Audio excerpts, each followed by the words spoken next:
your neighbors, your communities, your celebrations.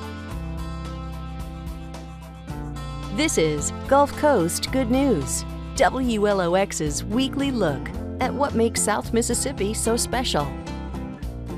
Welcome to Gulf Coast Good News, where we bring you all the stories that are sure to make you smile. I'm Chet Landry. Thank you for joining me. Well, happy birthday, Gulfport. The city celebrates its 125th anniversary tonight with a party at Jones Park, and everyone is invited. Mississippi's second largest city has a very rich history, and you can learn more about much of Gulfport's roots at the city's History Museum inside the train depot. Here is Hugh Keaton. When you're looking for someone to tell the story of Gulfport, and this is 1947. a good place to start is with the person who wrote the book on Gulfport. As we often say, Gulfport is one of the youngest cities, so it's important to celebrate our anniversary, and because 125 years seems like a long time to people. Betty Shaw is the president of the Historical Society of Gulfport. According to her research, William Hardy, who now has a bust next to City Hall, first proposed moving the county seat in the late 1800s from what was then Mississippi City to the west, where the possibility of a deep water channel could lead to a shipping port and send Mississippi harvested timber around the world. It was later Pennsylvania businessman and Union Civil War veteran Joseph T. Jones that made Hardy's vision a reality by building what we might call now a planned community. He went to the city leaders in Mississippi City and promised that if they would move the county seat to Gulfport, that he would build a courthouse. He promised he would build a hotel, which he did, an office building for himself in the Gulf and Ship Island Railroad, which exists. He promised all these things, a bank. And these things, he actually built the city. The centerpiece for the early town, a resort hotel. This is a room key from the Great Southern Hotel. The Great Southern was located where Highway 49 now meets Highway 90. It was a place that rivaled another resort area. Jones also built the railroad station. It was the Union Station. That train station is now home to the Gulfport Museum of History. Not only a place to get a picture of the city's founding, but also where volunteers like Leonard Massino can show off Gulfport's proud culture, including the music. We have from Gulfport 2 Rock and Roll Hall of Fame inductees. We actually sent some teachers from the coast. Pat Harvey also volunteers. We're making a conscious effort to get all of the communities and as much of the African American history for the Gulf Coast and Gulfport included in our museum. Many communities now make up one city, and those communities will come together on Saturday for Gulfport's 125th anniversary celebration in Jones Park.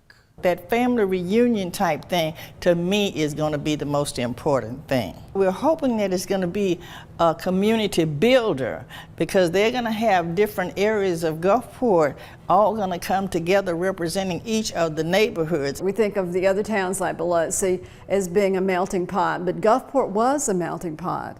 And it was important that we had all these different people and different diverse people come and work there, and I think that's part of why it's still stable. While Gulfport is much bigger than the original area just around downtown and the waterfront, Shaw can still see characteristics from the port and railroad town founded 125 years ago. It's changed a lot, but it's stayed the same. And it's a small town, but it's a big town.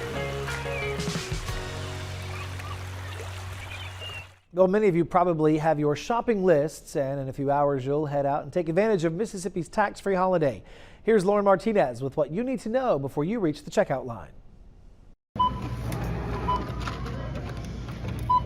This Friday and Saturday, shoppers can cash in on sweet deals during Mississippi's sales tax holiday. And just in time for the new school year, large chain retailers like Walmart are rolling out low prices for back-to-school shoppers. What's really exciting is that Walmart has really invested in keeping the top key items reduced to the same price as they were last year. So you can still get the core 14 items that you needed last year for still under $13. Shoppers can buy qualifying items under $100, including apparel, footwear, and school supplies. Items $100 or more are subject to Mississippi's sales tax at the regular retail rate of 7%. Bargain shoppers will have a chance to get double the discount at Gulfport premium outlets. This is the end of the season, so our stores are going to have everything already on sale. And so you can see, again, the clearance sales are already behind me. So for back to school shopping, this is the perfect time to be doing that. For specifics about what is and isn't included in the tax-free shopping holiday, head to WLOX.com. In South Mississippi, Lauren Martinez, WLOX News Now. Every day we hear stories about first responders and their life-saving actions. Well, this story is about a city's fire department adding a new team to its force so that you can feel safer. Bill Snyder tells us about the new dive team in Ocean Springs. You could call it the birth of a new dive and rescue team. The Ocean Springs Fire Department has gotten certified to have a dive and rescue team, and they're currently putting all those pieces together here in the city of Discovery. There's just not that many teams around here. There's Gulfport, and then you have the volunteer one in Jackson County.